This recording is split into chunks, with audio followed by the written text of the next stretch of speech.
Hello student, good morning. आज यहाँ पर हम इसका जो सेकंड प्रोसेस है, लाइव प्रोसेस का हमने कल फर्स्ट वीडियो में फर्स्ट पार्ट में हमने स्टडी किया था। अब सेकंड लाइव प्रोसेस है आपका रेस्पिरेशन। रेस्पिरेशन वर्ड से आप पहले से ही जानते हैं, इसको समझते हैं। यहाँ पर इसकी हम डिटेल में स्टडी करेंगे। तो रेस्पिरेशन क्या होता है? तो बहुत से बच्चे जो होते हैं वो सांस लेना और सांस छोड़ना, यानी exhale and inhale of air, इसको ही रेस्पिरेशन समझ लेते हैं। और ये थोड़ी यहाँ पे एक बहुत गलत बात है कि टीचर भी ज़्यादातर मैंने देखे हैं कि सर हमें तो ऐसे बताया था, ये बताया था। तो ये बहुत ही गलत है कि सांस लेना और छोड़ना केवल ब्रीथिंग होता है। ब्रीथिंग क्या होता है? एयर एक्सेल करना और इनहेल करना, यानी एयर को अंदर लेना और बाहर निकालना, केवल ब्रीथिंग होता है। उसको आप रेस्पिरेशन नहीं कह सकते हैं। It is a complex phenomena जो आपकी सेल्स में होता है। तो रेस्पिरेशन होता क्या है? रेस्पिरेशन की एक छोटी सी डेफिनेशन लास्ट क्लासों में आपने पढ़ी होगी, 8th में भी है, कि जब ग्लूकोज के एक मॉलिक्यूल का ब्रेकडाउन होता है। ग्लूकोज आप जानते हैं कहाँ बनता है? जब आप फूड लेते हैं और उसका कंप्लीट डाइजेशन होता है तो जो कार्बोहाइड्रेट होता है उसका एंड प्रोडक्ट क्या बनता है? ग्लूकोज। और वो कहाँ पहुंचता है? आपकी सेल्स में। सेल्स में उसका फिर ब्रेकडाउन होता है इस प्रोसेस से, रेस्पिरेशन प्रोसेस से आपके ग्लूकोज का ब्रेकडाउन होता है और वहां पर एनर्जी रिलीज होती है। और तब आप अपनी डेली एक्टिविटी में सर्वाइवल के लिए, मेंटेनेंस के लिए, ग्रोथ के लिए जो एनर्जी प्राप्त करते हैं वो कहाँ से मिलती है? हमें रेस्पिरेशन से। तो रेस्पिरेशन एक कॉम्प्लेक्स वर्ड है। अब रेस्पिरेशन को हम कैसे डिफाइन कर सकते हैं? यहाँ पे एक प्रैक्टिकल दिया गया है, आप देख सकते हैं। क्या? Air being passed into the lime water with a पिचकारी या सिरिंज। यानी यहाँ पे क्या है? लाइम वाटर है। लाइम वाटर एक केमिकल होता है, ये हमें मार्केट से मिल जाता है, तो हमारी लैब में होगा ये। तो वहाँ पर इस टेस्ट को हम कर सकते हैं। जब आप एयर फिल करते हैं इसके अंदर किसी सिरिंज से, तो आप जानते हैं आपकी जो एयर होती है उसमें कार्बन डाइऑक्साइड की अमाउंट कितनी होती है? क्योंकि इस गैस में इसमें रेस्पिरेशन में कौन सी गैस रिलीज होती है? कार्बन डाइऑक्साइड, ठीक है ना। रेस्पिरेशन में कार्बन डाइऑक्साइड गैस रिलीज होती है और ब्लड के थ्रू कहाँ पहुंचाई जाती है? वो लंग्स में। लंग्स से फिर वो बाहर कर दी जाती है। तो आप क्या रेस्पिरेशन हो रहा है, नहीं हो रहा है, इस प्रैक्टिकल से आप प्रूव कर सकते हैं, ठीक है। जो लाइम वाटर होता है, यदि उसमें कार्बन डाइऑक्साइड इंटर कराई जाती है तो इसका कलर कैसा होता है? मिल्की कलर हो जाता है, ठीक है। नेक्स्ट देखेंगे। When we have discuss nutrition in organism in the last section, the food material taken in during the process of nutrition is used in the cell to provide energy। जो मैंने भी बताया, जो एनर्जी प्रोवाइड करने के लिए हम food लेते हैं वो कहाँ रिलीज होती है? एनर्जी सेल्स में। फॉर वेरियस लाइफ प्रोसेस, हमारे डिफरेंट टाइप के लाइफ प्रोसेस होते हैं, जिनमें से मेजर 4 को हम यहाँ पे discuss. Divers organism do this different way, यानी इस एनर्जी को डिफरेंट वे से एनिमल लेते हैं, यानी ये सेम तरीका नहीं है सभी का एनर्जी लेने का। Some use oxygen to break down glucose completely in the carbon dioxide and water, यानी जब भी ग्लूकोज का ब्रेक डाउन होता है तो कार्बन डाइऑक्साइड वाटर बनते हैं। Some use other pathway that do not involve oxygen. In all cases the first step is break down of glucose. यानी there are 2 type of respiration, आप जानते हैं, एक एरोबिक होता है, एनारोबिक होता है।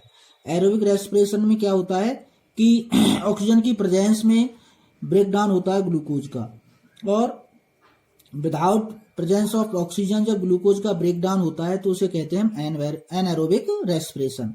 तो आपका ग्लूकोज किसका होता है? 6 कार्बन वाला होता है। 6 कार्बन आप जानते हैं C6H12O6। क्या फॉर्मूला होता है? ग्लूकोज का फॉर्मूला होता है C6H12O6। तो 6 कार्बन मॉलिक्यूल वाला जो ये कंपाउंड है, इसका ब्रेकडाउन होता है किसमें, 3 कार्बन मॉलिक्यूल कंपाउंड में, जिसे कहते हैं pyruvic acid. This process take place in the cytoplasm. ये जो प्रोसेस होता है रेस्पिरेशन का, कहाँ होता है, साइटोप्लाज्म में। ग्लूकोज का ब्रेकडाउन जो होता है, ग्लूकोज का ब्रेकडाउन जब हो रहा होता है तो कहाँ होता है, सेल्स में होता है, और वहां पर कार्बन डाइऑक्साइड और वाटर रिलीज होते हैं। जब ये विदाउट ऑक्सीजन होता है तो वहां पर एक नया प्रोडक्ट बनता है, उसे कहते हैं एल्कोहल। इस प्रोसेस को कहते हैं फर्मेंटेशन। ठीक है, उसके बाद और यहां पर देख लेते हैं, जब आपका ये साइटोप्लाज्म में रेस्पिरेशन चल रहा होता है, उसके बाद जब 3 कार्बन वाला पायरुवेट बनता है तो ये कहाँ एंटर करता है, माइटोकॉन्ड्रिया में। तो इसकी ज्यादा एनर्जी कहाँ रिलीज होती है, माइटोकॉन्ड्रिया में। तो इसीलिए माइटोकॉन्ड्रिया को क्या कहा जाता है, power house of the cell, क्योंकि जितनी भी एनर्जी रिलीज होती है वो सबसे ज्यादा कहाँ होती है, माइटोकॉन्ड्रिया में। ठीक है, नेक्स्ट ये यहाँ पे पूरा ब्रेकडाउन का एक चार्ट दिया गया है। देखिए क्या है, ग्लूकोज 6 कार्बन मॉलिक्यूल, आपका 6 कार्बन वाला जो मॉलिक्यूल है कार्बन का, उसका ब्रेकडाउन कहाँ होता है, पहले साइटोप्लाज्म में होता है। ठीक है, साइटोप्लाज्म किसके, सेल के साइटोप्लाज्म में होता है। ऑक्सीजन जाती है थ्रू ब्रीथिंग, और glucose in the presence of oxygen breakdown होता है।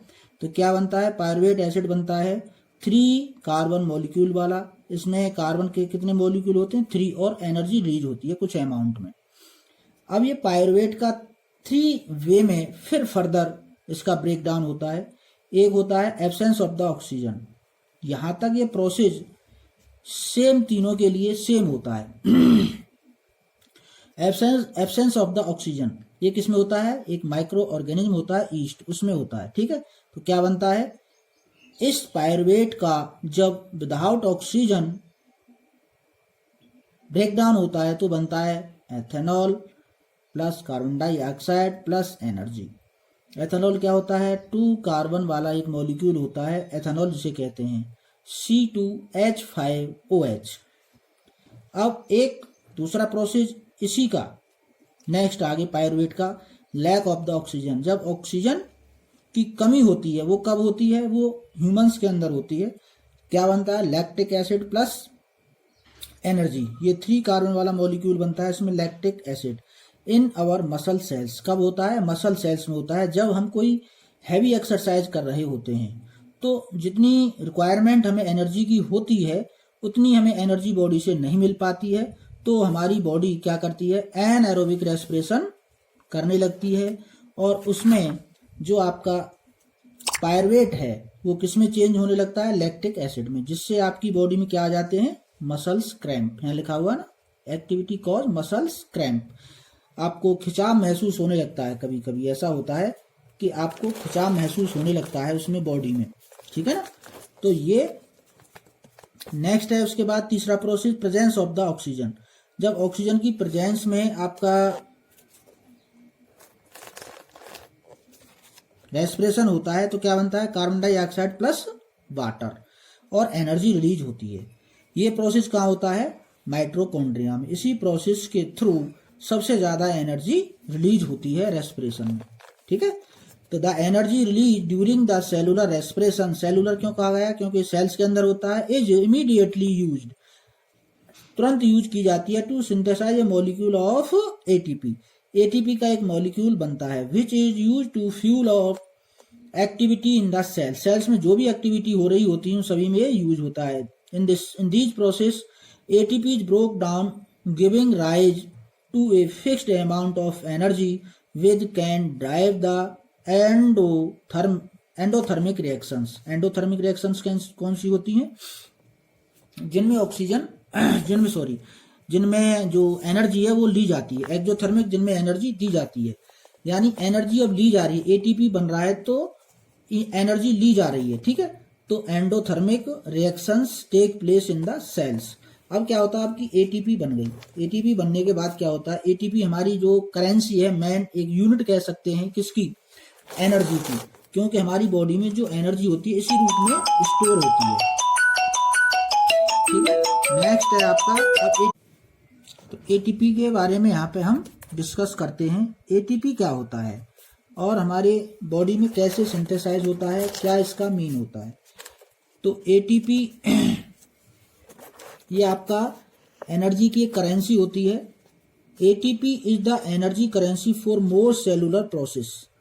The energy release during the process of respiration is used to make an ATP molecule from ADP and inorganic phosphate। यानी ATP किसके लिए use होता है? Use to make an ATP molecule. किससे बनता है ATP का मॉलिक्यूल? ये होता है एडिनोसिन ट्राइफॉस्फेट और adenosine tri diphosphate. Adenosine diphosphate जब इनऑर्गेनिक फॉस्फेट से मिलता है तो ATP का एक मॉलिक्यूल यहाँ पे प्रोड्यूस होता है। एटीपी क्या होती है? एडिनोसिन ट्राइफॉस्फेट होती है। तो एडीपी प्लस एक इनऑर्गेनिक फॉस्फेट और क्या है, एनर्जी इसमें ली जा रही है, जो यहाँ बताया था मैंने। ठीक है ना, एनर्जी क्या है इसमें ली जा रही है। एटीपी का मॉलिक्यूल बन रहा है तो एनर्जी यहाँ पे क्या है, यूज हो रही है। इसलिए इस रिएक्शन को क्या कहा था हमने? एंडोथर्मिक। ठीक है ना, तो एनर्जी यहाँ जब यहाँ पे ऐसे शो की जाएगी किसी भी रिएक्शन में तो इसका मतलब है कि एनर्जी यहाँ पे ली जा रही है। तो क्या बनता है? एडीपी और ये इसकी फॉर्म क्या होती है? एटीपी। ठीक है ना, ये फॉस्फेट मूलक है यहाँ लगा हुआ है जो राउंडेड, तो ये ऐसे ही इसको शो किया जाता है। इसका मीन होता है ATP. Endothermic process in the cell then use this ATP to drive the reactions. ठीक है, यानी एटीपी बनाने के लिए एडीपी से एंडोथर्मिक प्रोसेस में रिएक्शन होती है। When the terminal phosphate linkage in ATP is broke down using water, the energy equivalent to इतने एनर्जी। यानी जब ATP टूटता है और वाटर इससे अलग होता है तो कितनी एनर्जी रिलीज होती है इसमें? लगभग 30.5 kilo joule. 30.5 kilo joule energy आपकी रिलीज होती है। This of how a battery can provide energy for many different kind of use. अब जानते हैं जो आपकी बैटरी इन्वर्टर है घरों में, वो डिफरेंट, ये तो नहीं आप उससे केवल बल्ब ही जला सकते हैं, आप उससे कूलर, फ्रिज, जो भी है जो उससे चल सकता है, जितना उसकी पावर है उससे आप डिफरेंट तरीके से आप यूज कर सकते हैं। लाइक एज इलेक्ट्रिसिटी के लिए, लाइट के लिए। ठीक है ना, मैकेनिकल एनर्जी, कोई मशीन चलानी है जो आपके इन्वर्टर से चल सकती हो। ऐसे ही यहाँ पर जो एटीपी होती है यूज होती है सेल्स में for the contraction of the muscles के कॉन्ट्रैक्शन के लिए, प्रोटीन सिंथेसिस के लिए, कंडक्शन ऑफ नर्व इम्पल्स, यदि कोई नर्व इम्पल्स भेजना है कहीं से किसी भी पार्ट में इसको, तो मैनी अदर एक्टिविटीज। ठीक है, ये सारी एक्टिविटीज पर डिपेंड करती हैं। नेक्स्ट है आपका since the aerobic respiration pathway depend on oxygen. जो पाथवे आपका किस पर डिपेंड होता है? ऑक्सीजन पर, तो उसको क्या कहते हैं? Aerobic organism need to ensure that there is sufficient intake of oxygen. यानी ऐसे ऑर्गेनिज्म जिनमें ऑक्सीजन की प्रेजेंस में रेस्पिरेशन होता है, उनको ये नेसेसरी है कि उनको सफिशिएंट अमाउंट में ऑक्सीजन लेनी चाहिए। We have seen that plant exchange gases through stomata. हम जानते हैं प्लांट्स में भी ये एक्सचेंज ऑफ गैसेज होता है, प्लांट्स में भी यही तरीका होता है। And the large intercellular space ensure that cells are in contact with air. Carbon dioxide and oxygen are exchange by the diffusion here. Diffusion आप पहले से पढ़ चुके हैं, जहां concentration of oxygen and carbon dioxide higher होती है तो हायर से लोअर की तरफ फ्लो करना गैसेज का डिफ्यूजन कहलाता है। ठीक है, they can go into cell or pathway from them and out into air. The direction of the diffusion depend upon the environmental condition and the requirement of the plants. At night means environmental condition पर और requirement of the plant को कितनी requirement है इसके ऊपर ये process depend होता है। At night when there is no photosynthesis occurring, oxygen carbon dioxide in the major exchange activity going on, यानी जब नाइट के समय फोटोसिंथेसिस नहीं होता है तो पौधे के अंदर कार्बन डाइऑक्साइड बनने की जो अमाउंट है इंक्रीज हो जाती है और उसका ही ज़्यादा डिफ्यूजन होता है ड्यूरिंग द डे।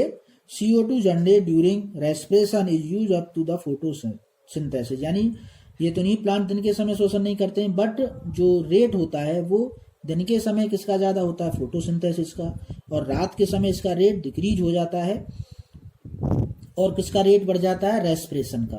तो दिन के समय प्लांट जो रेस्पिरेशन करते हैं उसमें जो CO2 रिलीज होती है वो प्लांट उसको साथ के साथ यूज करते हैं फोटोसिंथेसिस में, ठीक है। Animals have involve different organ for the uptake of oxygen from the environment and for getting rid of carbon dioxide produced, यानी प्लांट में एनिमल्स में डिफरेंट पार्ट होते हैं, ऑर्गन्स होते हैं CO2 लेने के और CO2 बाहर करने के और ऑक्सीजन लेने के। Terrestrial animal can breathe the oxygen in the atmosphere but animal that live in water need to use the oxygen dissolve in water. जो एनिमल्स आपके ऑर्गेनिक कहाँ पाए जाते हैं, वाटर में, जो वाटर में डिजॉल्व होती है ऑक्सीजन उसी से वो श्वसन करते हैं। Since the amount of dissolve oxygen is fairly low compound to amount of oxygen in air, the rate of the breathing in aquatic animals is much faster than that seen in the terrestrial organism, यानी यहाँ पे ये बता रही है book NCERT कि जो धरती पर रहने वाले जीव होते हैं और जो पानी में रहने वाले जीव हैं, पानी में रहने वाले जीवों में जो ब्रीथिंग रेट है वो हायर होता है देन टेरेस्ट्रियल एनिमल्स के। ऐसा क्यों? क्योंकि जो ऑक्सीजन की अमाउंट होती है एनवायरनमेंट में ज़्यादा होती है और वाटर में कम होती है। जब वाटर में कम होती है तो वहाँ पर उनका ब्रीथिंग रेट इंक्रीज हो जाता है, जल्दी से जल्दी वो एब्जॉर्ब करने के लिए ऑक्सीजन को फास्टर क्या है वो ब्रीथिंग करते हैं, जिससे पानी जल्दी से जल्दी उनके अंदर आ सके। Terrestrial organisms use the oxygen in the atmosphere for the respiration. This oxygen is absorbed by the different organs in the different animals. यानी ऑक्सीजन लेने के जो ऑर्गन्स हैं डिफरेंट एनिमल्स में डिफरेंट होते हैं। Okay student, all these organisms have a structure that increase the surface area which is in contact with the oxygen rich atmosphere. Since the exchange of gases, oxygen and carbon dioxide has to take place across this surface.